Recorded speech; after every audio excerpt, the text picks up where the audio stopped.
Shalom. Selamat pagi Bapak Ibu yang kekasih dalam Tuhan. Di saat situasi yang sangat tidak kondusif, kita bersyukur kepada Tuhan kalau Tuhan masih memberikan kita kesempatan untuk beribadah secara online. Hari Jumat besok kita akan memperingati hari kematian Tuhan Yesus, dan kita akan tetap beribadah secara online sampai wabah COVID-19 akan berakhir. Marilah Bapak Ibu sekalian, kita akan memulai ibadah ini. Kita akan mempersiapkan hati kita. Kita akan masuk dalam doa teduh.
Kebaktian pagi ini dimulai dengan satu pengakuan bahwa pertolongan kita adalah dalam nama Tuhan yang menjadikan langit dan bumi beserta segala isinya.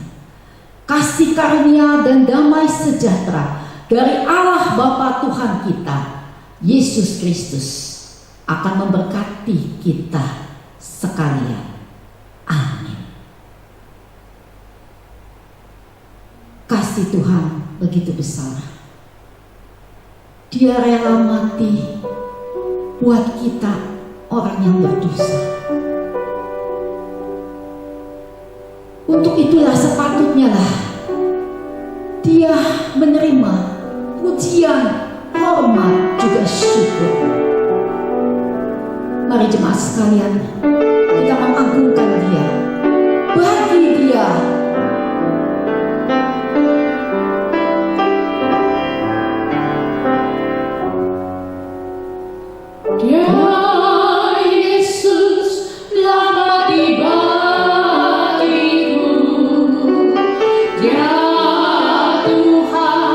Selamatkan jiwaku, bagi Dia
Marilah bersama orang Kristen di segala abad dan tempat kita mengikrarkan pengakuan iman Rasul. Aku percaya kepada Allah, Bapa yang Maha Kuasa, Khalik langit dan bumi, dan kepada Yesus Kristus, Anak yang tunggal Tuhan kita, yang dikandung daripada Roh Kudus, lahir dari anak darah Maria, yang menderita sengsara di bawah pemerintahan Pontius Pilatus, disalibkan, mati dan dikuburkan, turun ke dalam kerajaan maut. Pada hari yang ketiga, bangkit pula dari antara orang mati, naik ke surga, duduk di sebelah kanan Allah, Bapa yang Maha Kuasa, dan dari sana Ia akan datang untuk menghakimi orang yang hidup dan yang mati. Aku percaya kepada Roh Kudus, gereja yang kudus dan am, persekutuan orang kudus, pengampunan dosa, kebangkitan tubuh, dan hidup yang kekal. Amin. Tibalah saatnya kita akan mendengarkan firman Tuhan yang akan disampaikan oleh penginjil Abraham Tonapa. Untuk itu mari kita persiapkan hati kita untuk mendengarkan firman Tuhan, karena kita tahu hanya dengan firman Tuhan yang akan memberikan kita kekuatan di dalam kita menghadapi keadaan mewabahnya virus corona ini. Hati kita takut, gentar, bimbang. Percayalah, datanglah kepada Dia, karena Tuhanlah adalah gembala kita. Dialah yang akan datang menyelamatkan kita. Mari kita angkat pujian. Tuhan adalah gembalaku.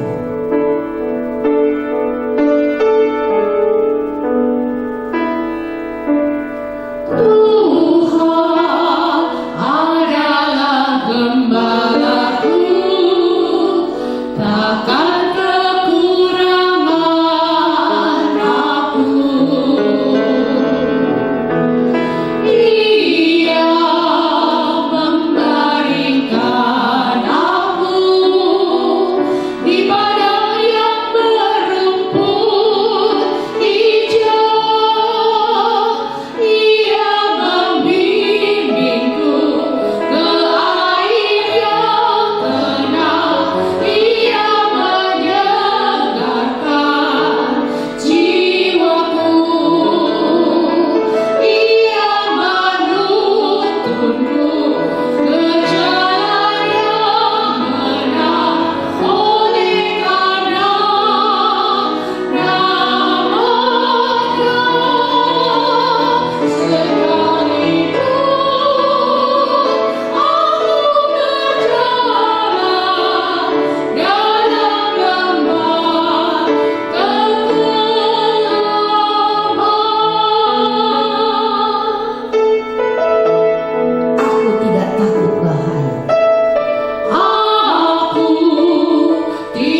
Mari saudara-saudara, sebelum kita merenungkan firman Tuhan, kita berdoa mohon pimpinan Roh Kudus. Kita berdoa. Ya Allah, sebentar lagi kami akan membuka Alkitab kami. Kiranya Roh Kudus bekerja membuka hati kami, agar kebenaran firman-Mu yang tidak pernah berubah dari zaman ke zaman, Engkau pakai untuk mengubahkan kami. Termasuk kami sekarang sedang bergumul dengan berbagai kondisi, sedang begitu ketakutan dan khawatir dengan situasi yang terkini yang kami hadapi.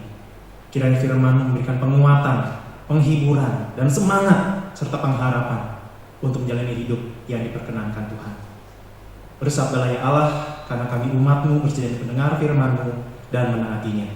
Dalam nama Tuhan Yesus kami berdoa. Amin. Renungan kita pada hari ini kita ambil dari Mazmur 23. Mazmur 23 saya akan bacakan untuk kita semua. Perikop ini diberi judul Tuhan Gembalaku yang baik. Mazmur Daud. Tuhan adalah gembalaku, tak akan kekurangan aku. Ia membaringkan aku di padang yang berumput hijau. Ia membimbing aku ke air yang tenang. Ia menyegarkan jiwaku. Ia menuntun aku di jalan yang benar oleh karena namanya. Sekalipun aku berjalan dalam lembah kekelaman, aku tidak takut bahaya. Sebab Engkau besertaku, gadamu dan tongkatmu, itulah yang menghibur aku. Engkau menyediakan hidangan bagiku di hadapan lawanku. Engkau mengurapi kepalaku dengan minyak, ialah aku penuh melimpah. Kebajikan dan kemurahan belaka akan mengikuti aku seumur hidupku, dan aku akan diam di dalam rumah Tuhan sepanjang masa. Demikian pembacaan firman Tuhan. Bapak Ibu Saudara yang kasih Tuhan, satu kali ada seorang pendeta yang hendak membuat acara pendalaman Alkitab dari Mazmur 23. Kemudian dia menghubungi bagian publikasi agar dibuatkan publikasi atau poster untuk acara ini. Kemudian ada percakapan di telepon antara sang pendeta dengan bagian publikasi. Halo, Bu, maksudnya publikasi. Tolong buatkan publikasi poster untuk acara PA kita. Kemudian orang dari publikasi bertanya, dari mana kitabnya? Apa temanya? Kemudian sang pendeta mengatakan, kita akan PA dari Mazmur 23. Judulnya Tuhan adalah gembalaku. Kemudian bagian publikasi bertanya, ada lagi Pak? Sang pendeta mengatakan, itu udah cukup. Baik Pak, saya akan bikin. Singkat cerita, bagian publikasi membuatkan posternya, dan kemudian keesokan harinya diberikanlah poster ini untuk kemudian nantinya dipublikasikan. Ketika sang pendeta melihat hasil karya bagian publikasi ini, dia kaget, tetapi kemudian dia tersenyum. Kenapa? Karena ternyata publikasi untuk acara ini kira-kira seperti ini. Hadirilah pendalaman Alkitab kita minggu depan dari Mazmur 23 dengan judul Tuhan adalah gembalaku, itu sudah cukup. Nah saudara, ini sebuah kalimat yang mungkin sangat sederhana, tetapi yang menjadi pertanyaan, apakah kalau memang kita menjadikan Tuhan sebagai gembala kita, maka kita berkata itu sudah cukup? Benarkah demikian? Nah, ayat-ayat yang barusan kita baca justru akan mengatakan benar seperti itu. Ketika di dalam ayat yang kedua dikatakan, ia membaringkan aku di padang berumput hijau. Nah saudara, ini bicara tentang karakteristik antara domba yang dipelihara oleh gembala. Jadi, domba itu biasanya hanya akan berbaring kalau dia sudah makan dengan kenyang. Selama dia belum kenyang, dia akan tetap berdiri dengan keempat kakinya. Nah, artinya apa? Artinya ketika di sini dikatakan ia membaringkan aku di padang berumput hijau, maka itu berarti bahwa jika si pemazmur itu sebagai domba, dia mengatakan Tuhan mengenyangkan aku dan aku berada di dalam kelimpahan. Nah, jadi saudara, kalau engkau habis makan kemudian ngantuk, ingat ini, kita seperti domba rupanya. Nah kemudian di sini dikatakan ia membimbing aku ke air yang tenang. Nah, berkaitan dengan domba yang dibimbing ke air yang tenang, domba itu saudara, pendengarnya sangat tajam, tetapi repotnya tidak bisa berenang. Dan yang lebih repot lagi adalah kalau dia kecebur di sungai, dia akan hanyut. Karena apa? Bulu-bulunya yang tebal itu akan terendam air, dia tidak akan kuat untuk naik ke pinggir sungai. Sehingga domba itu di dalam pendengaran yang tajam, begitu tajam untuk mendengar air sungai yang beriak, maka domba-domba ini akan memilih untuk mati kehausan daripada minum di dalam ketakutan. Tetapi di sini dikatakan, ia membimbing aku ke air yang tenang. Artinya, kalau ini bicara tentang penggembalaan yang dialami oleh sang pemazmur, dari sini mau dikatakan Tuhan memelihara bahkan untuk kebutuhan sehari-hari. Baik makan maupun minum, Tuhan sanggup untuk sediakan. Kemudian di ayat yang ketiga dikatakan, ia menyegarkan jiwaku. Kata menyegarkan di sini bisa juga diterjemahkan sebagai ia memulihkan. Ia memberikan pemulihan, ketenangan, recharge. Nah saudara, di satu sisi ini hal yang sangat menarik kalau kita kaitkan di dalam situasi sekarang. Banyak orang akhirnya WFH, work from home. Karena virus ini membuat kita harus lebih banyak di rumah.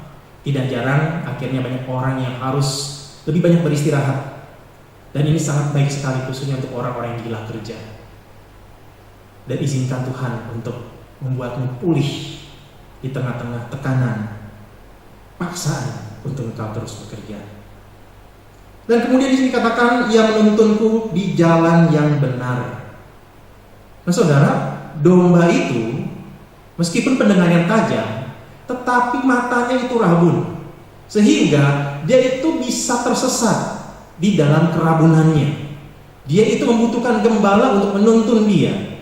Nah, memang saudara, gembala itu kerepotan sekali, apalagi kalau domba-dombanya bandel. Sudah rabun, bebal pula, akhirnya apa? Sesatlah dia. Sehingga tidak jarang kan kemudian gembala harus mencari domba yang sesat ini. Nah ketika sudah dicari dan didapat, biasanya kakinya akan dipatahkan dan kemudian domba ini akan dipanggul di bahu atau digendong. Nah jadi saudara, kalau engkau ingin seperti domba yang digendong, siap-siap untuk dipatahkan kakinya. Nah saudara, inilah bentuk-bentuk pemeliharaan yang diberikan oleh gembala kepada domba, dikaitkan dalam hal ini itu oleh Tuhan kepada sang pemazmur. Nah hal yang menarik adalah di ayat yang keempat ketika dikatakan, sekalipun aku berjalan dalam lembah kekelaman. Nah jadi saudara, ketika seorang gembala harus menuntun domba-dombanya untuk mencari padang rumput hijau, ada kalanya dia untuk kembali pulang akan melewati lembah kekelaman, atau sebenarnya mungkin dalam bahasa Inggris lebih terlihat penekanannya itu in the valley of the shadow of death, lembah bayang-bayang maut. Jadi kadang-kadang gembala harus menuntun domba-dombanya melewati lembah yang begitu gelap, di mana di situ sudah menunggu para pemangsa ataupun perampok untuk bisa memukuli gembala atau mengambil domba-domba atau untuk memangsa domba-domba. Itu harus dilalui. Tetapi di sini dikatakan, aku tidak takut bahaya. Kenapa? Sebab engkau besertaku. Gadamu dan tongkatmu itulah yang menghibur aku. Dua perlengkapan yang biasanya dibawa oleh seorang gembala adalah gada dan tongkat. Gada semacam batang kayu pendek yang dipakai untuk memukul pemangsa ataupun perampok. Nah, tongkat adalah batang kayu yang cukup panjang dengan ujung yang melengkung. Kenapa melengkung? Karena ini akan dipakai untuk menarik domba yang sudah mulai keluar dari kawanan atau dari barisan kawanan domba. Tetapi sang pemazmur mengatakan, dua hal itu yang akan menghibur aku. Ada perlindungan dari Allah dan ada pendisiplinan dari Allah. Oleh karena itu aku tidak akan takut kalaupun aku harus masuk di dalam situasi yang begitu berat dan sulit. Jadi inilah hal-hal yang dialami sang pemazmur jikalau dia mengaitkan hidupnya dengan relasinya dengan Tuhan. Ayat 5 dan 6 ada beberapa penafsir yang mengatakan ini berbicara bukan tentang gembala dan domba, melainkan tuan rumah dan tamu. Tetapi saya lebih memilih untuk ayat 5 dan 6 masih dalam kaitan gembala dan domba, karena ada hal-hal yang masih bisa dikaitkan dengan gembala dan domba. Ketika di ayat 5 dikatakan engkau menyediakan hidangan bagiku di hadapan lawanku. Nah saudara, domba itu memang di dalam kenaifannya, kepolosannya, kerabunannya, kebodohannya, kadang-kala itu dia bisa makan di satu tempat di mana sebelah kanan kirinya itu ada hal-hal yang membahayakan atau tanaman tumbuhan yang sebenarnya bisa berbahaya untuk dia makan. Nah, tetapi dalam bagian dikatakan di tengah-tengah adanya kemungkinan untuk dia menghadapi bahaya, dia tetap mengalami pemeliharaan sang gembala. Nah, saudara, jadi dari sini kita bisa melihat bahwa kalau ini dikaitkan dalam relasi kita dengan Tuhan, ini mau dikatakan bahwa Allah bahkan sanggup lindungi kita ketika kita tidak sadar bahwa ada bahaya mengancam di sekitar kita. Termasuk kalau mungkin kita tidak tahu kanan dan kiri kita ada orang yang mengidap virus corona ini. Tuhan sanggup lindungi kita, pelihara kita di tengah-tengah situasi seperti ini. Dan kemudian di sini dikatakan, engkau mengurapi kepalaku dengan minyak. Minyak biasa dipakai oleh gembala untuk mengobati domba yang terluka atau sakit, dan biasanya domba itu nanti akan mencurahkan kepalanya ke baskom yang berisi minyak. Dan yang terakhir ayat yang ke-6 yang sangat indah sekali dikatakan, kebajikan dan kemurahan belaka akan mengikuti aku seumur hidupku. Kata kebajikan dalam bahasa Ibrani-nya tov artinya kebaikan. Dan kata kemurahan dalam bahasa Ibrani adalah hesed, artinya kasih setia, artinya kasih, artinya cinta. Ketika manusia hidup di dunia mencari kebaikan, menginginkan dicintai, dikasihi, bahkan mengejar-ngejar, nah di ayat ini dikatakan kebajikan atau kebaikan dan cinta akan mengikuti aku. Kata mengikuti bisa juga diterjemahkan sebagai mengejar. Kebaikan dan cinta akan mengejar aku seumur hidupku. Disinilah kita melihat pesan kekristenan. Bukan upaya manusia untuk mendapatkan kebaikan dan cinta, karena mereka tidak akan sanggup untuk mendapatkannya. Melainkan upaya Allah yang baik dan penuh cinta yang mengejar kita bahkan ketika kita sesat di dalam keberdosaan kita. Dan pada akhirnya ditutup dengan kata-kata, dan aku akan diam dalam rumah Tuhan sepanjang masa, tinggal menetap bersama Tuhan dengan damai. Nah, saudara, inilah berbagai macam bentuk perlindungan, pemeliharaan, hal-hal yang Tuhan sediakan untuk orang-orang yang adalah domba-dombanya.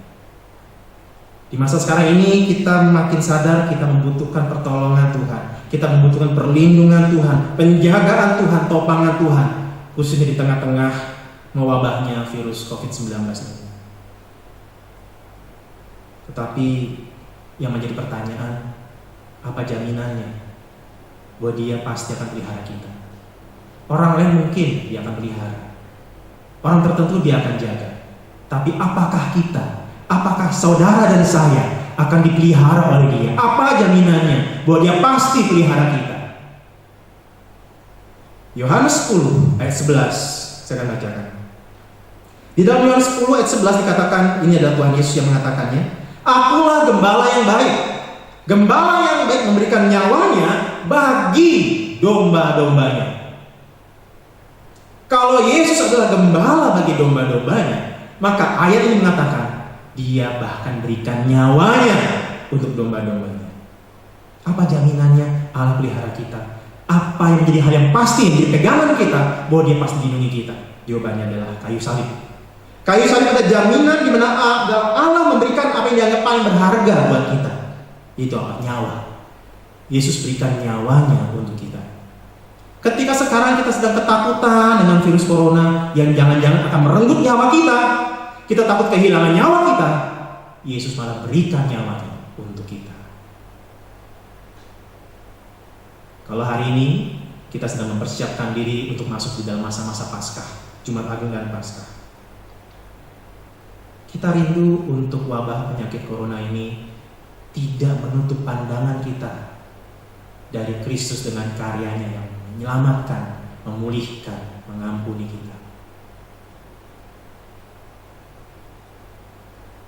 Kalau permasalahan terbesarmu yaitu dosa, Ia ampuni, Ia bereskan. permasalahan-permasalahan lain, pasti Dia sanggup untuk bereskan. Kalau dirinya saja Dia berikan untuk kita, apalagi yang lebih rendah dari dirinya yang tidak akan Dia berikan untuk menopang kita. Jangan sampai wabah ini menutupi kita dari karya Kristus yang menebus kita, memperdamaikan kita, dan memperdamaikan seluruh ciptaan. Nah saudara, yang menjadi pertanyaan berikutnya adalah, kalau Tuhan memang sanggup pelihara kita, sanggup lindungi kita, bahkan berikan nyawanya untuk kita, pertanyaannya, maukah kita untuk menerima itu semua? Maukah kita untuk menjadikan Dia sebagai gembala kita? Pertanyaannya, apa rahasianya? Apa yang membuat kita mau menjadikan Dia sebagai gembala kita? Apa rahasianya? Apa kuncinya? Untuk akhirnya kita berkata, saya mau digembalakan oleh Engkau.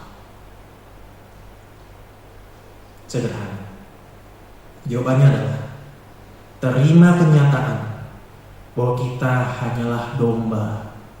Aku hanyalah domba. Engkau hanyalah domba. Kita ini tidak berdaya seperti domba. Kita lemah seperti domba. Kita bodoh seperti domba. Bahkan kita punya pandangan yang rabun terhadap hidup dan masa depan kita seperti domba. Kita begitu penakut seperti domba. Kita defenseless.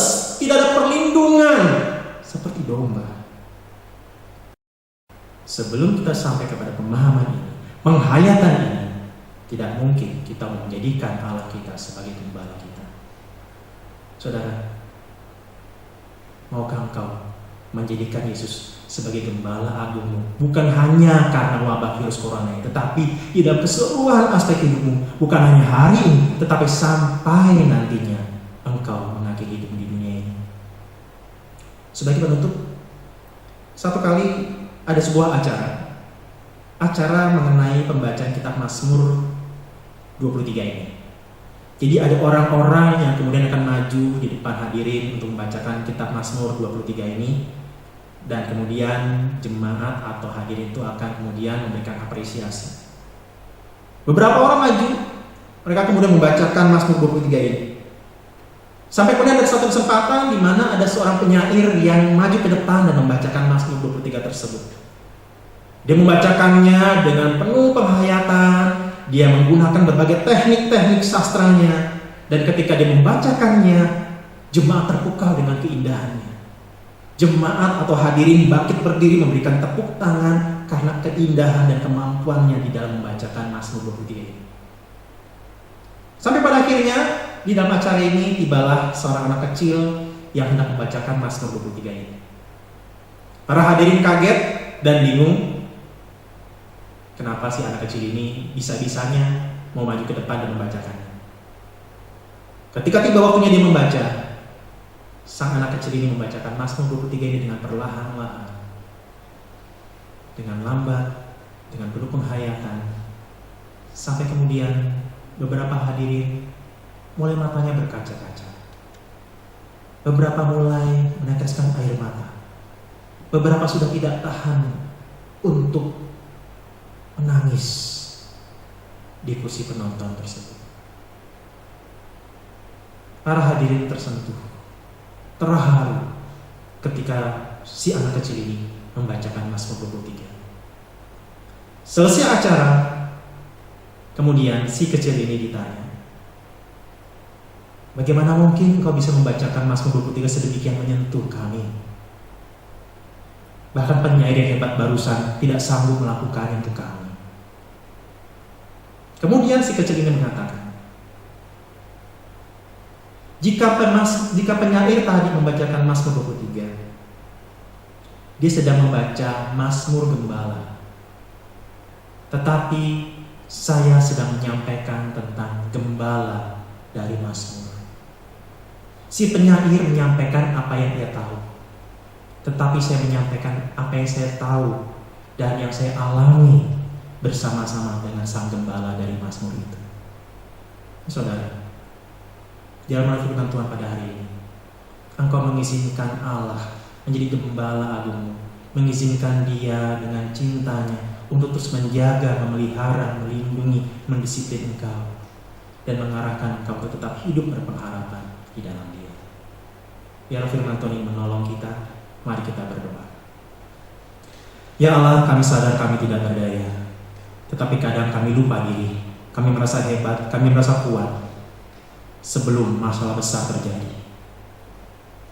Ketika beberapa waktu terakhir ini wabah corona yang disebabkan oleh virus yang begitu kecil, yang begitu lemah nampaknya, tapi kami yang besar ini ketakutan dan khawatir. Terima kasih Engkau izinkan wabah ini kami hadapi untuk menyadarkan bahwa kami lemah, kami tak berdaya tanpa Tuhan.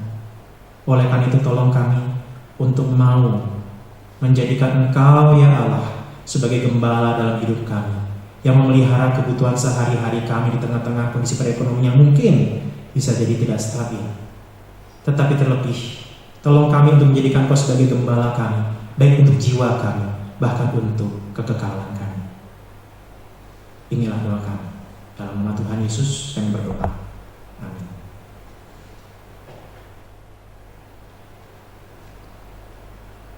Kita bersyukur kepada Tuhan lewat firman Tuhan yang disampaikan oleh penginjil Abraham Tonapa. Kiranya lewat firman Tuhan yang disampaikan itu kita mendapatkan kekuatan penghiburan, karena kita tahu Tuhan adalah gembala kita dan kita adalah domba. Dia akan menjaga dan memelihara dan menopang kita serta merawat kita. Bapak Ibu sudah kekasih, mari kita bersama-sama akan menaikkan doa syafaat. Kami persilakan jemaat untuk bangkit berdiri. Ada beberapa pokok doa yang akan saya sampaikan. Biar Bapak Ibu Saudara mendukung dalam doa. Mari kita berdoa. Bapa kami dalam surga, kami sungguh bersyukur dan berterima kasih kepadamu ya Tuhan. Pada saat ini Tuhan, kami menghadapi masalah bangsa negara kami, khususnya pemerintahan yang akan menangani ya Tuhan masalah COVID-19 ini. Kami tahu Tuhan, pemerintah sudah berupaya dengan sekuat tenaga untuk bisa menangani masalah COVID-19 ini. Biarlah Tuhan Yesus Engkau memberikan kekuatan, memberikan semangat kepada pemerintahan Jokowi agar bisa menangani dengan baik, dan biar nanti bisa tangani sampai tuntas. Kami percaya Tuhan, Engkau selalu memberikan kekuatan agar Presiden bersama-sama dengan menteri yang terkait bersama-sama untuk menangani agar Tuhan masalah COVID-19 ini bisa berakhir dan tuntas. Kami percaya Tuhan akan memakai pemerintah. Kami juga berdoa ya Tuhan Yesus untuk masalah rumah sakit. Biarlah Tuhan rumah sakit selalu terbuka untuk menangani orang yang terkapar dengan COVID-19 ini. Karena Tuhan, ada sebagian yang tidak bisa diterima. Kami minta Tuhan tolonglah supaya rumah sakit dengan senang hati bisa menerima setiap pasien yang terpapar dengan COVID-19. Mungkin Tuhan ada banyak kendala-kendala yang mungkin dihadapi oleh pasien. Biarlah Tuhan menolong supaya Tuhan kebiasaan rumah sakit bisa menerima dan bisa menangani secara serius, bisa menangani dengan sungguh-sungguh, dan tidak ada pasien yang ditelantarkan. Kami minta Tuhan, biarlah mereka sungguh-sungguh para rumah sakit bisa benar-benar Tuhan menangani dengan sungguh-sungguh, sehingga setiap pasien bisa mendapatkan pertolongan, mendapatkan pelayanan yang cukup bagus, sehingga mereka merasa tertolong. Kami percaya kalau ada penanganan secara baik dan secara serius, pasti pasien akan mengalami dampak yang besar untuk kesembuhan mereka. Kami juga ya Tuhan berdoa untuk Tuhan para medis yang sedang menangani Tuhan para pasien-pasien yang terpapar oleh COVID-19 ini Tuhan. Kiranya mereka juga Engkau lindungi, Engkau jaga, Engkau protek mereka Tuhan, agar mereka Tuhan Yesus selalu dilindungi dan dijaga oleh Tuhan.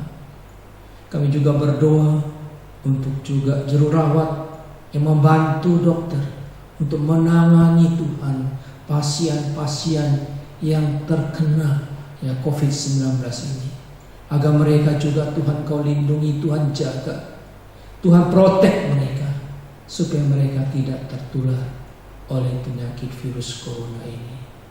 Tuhan, kami percaya Engkau akan memakai mereka, baik dokter, juru rawat, sehingga Tuhan pasien-pasien yang kena ini Tuhan bisa mendapatkan pengobatan dan bisa mendapatkan pelayanan baik, sehingga mereka bisa disembuhkan oleh Tuhan. Inilah doa dan kami Tuhan. Ya Tuhan, kami berdoa ya Tuhan Yesus, di tengah-tengah Tuhan ya pemerintah mengalami kesulitan ini, kami juga berdoa ya Tuhan, supaya kami Tuhan, anak-anak-Mu, di dalam kami memperingati Tuhan Jumat Agung ini, biarlah kami selalu mengenang artinya Tuhan mengorbankan seluruh hidupnya untuk kami orang berdosa. Kiranya makna Jumat Agung ini membuat kami lebih terus mengenang kasih Tuhan di tengah-tengah Tuhan kesulitan bangsa, kesulitan kami sebagai orang percaya. Biar kami boleh ingat kembali kasih Tuhan lewat pengorbanannya di kayu salib yang kami rayakan di Jumat Agung ini, memberikan semangat kepada kami bahwa Tuhan tetap mengasihi dan mencintai kami, sehingga Dia mati untuk memberikan penebusan. Terima kasih Tuhan, lewat peringatan Jumat Agung ini nanti kami selalu senantiasa mengucap syukur kepada-Mu Tuhan. Dalam nama Tuhan Yesus kami sudah berdoa. Amin. Jemaat tetap berdiri, mari kita mengakhiri ibadah kita. Kita nyanyi doksologi.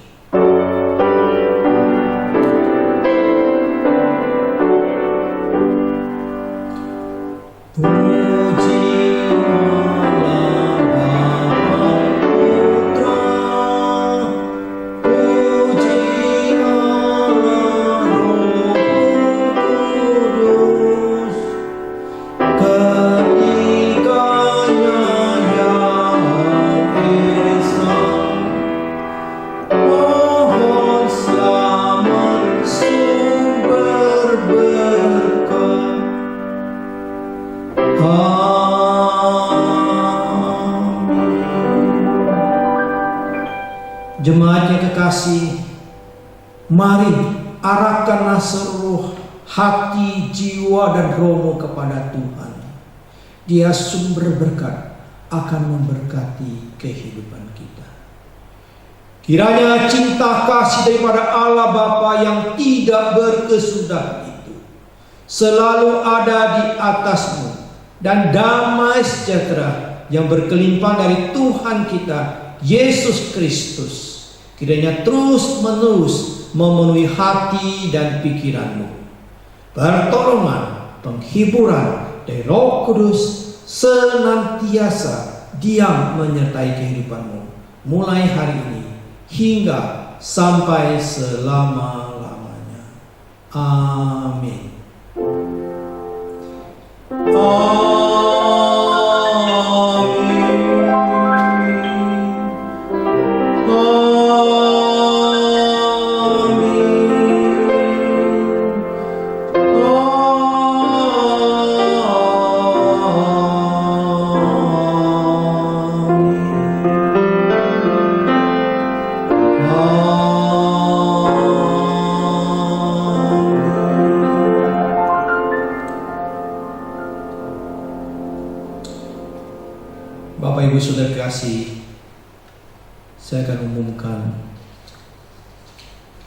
kepada Bapak Ibu Saudara.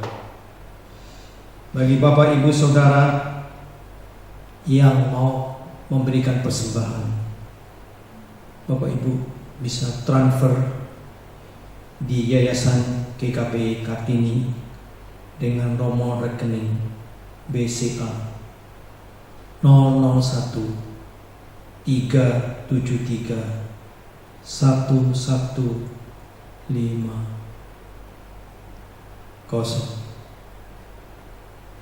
Dan mungkin Bapak Ibu Saudara mau mengumpulkan persembahan juga bisa Bapak Ibu kumpulkan. Dan setelah nanti ibadah sudah berjalan seperti biasanya di gereja, nah uang yang saudara kumpulkan itu bisa saudara sampaikan atau berikan di gereja nanti. Demikianlah pengumuman yang saya sampaikan. Terima kasih, Tuhan memberkati Bapak, Ibu, Saudara. Amin.